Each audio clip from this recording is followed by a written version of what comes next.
Google is likely to replace the Assistant moniker with Bard before it launches the digital assistant later this year. Officially unveiled back in October during the Pixel 8 event, Assistant with Bard is scheduled for release in 2024. Google plans to remove Assistant from the name and simply called it Bard.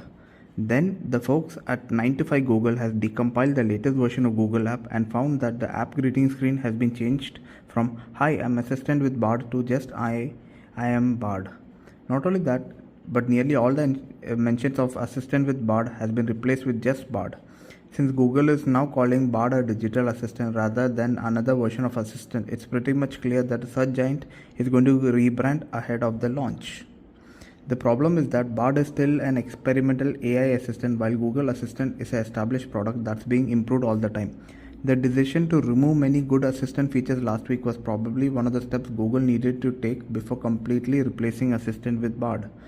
This suggests that Bard will not come with all the features Assistant offered, although Google might promise to add many of them over the upcoming months. Clearly, it will take some time before Bard moves from the experimental stages to stable one.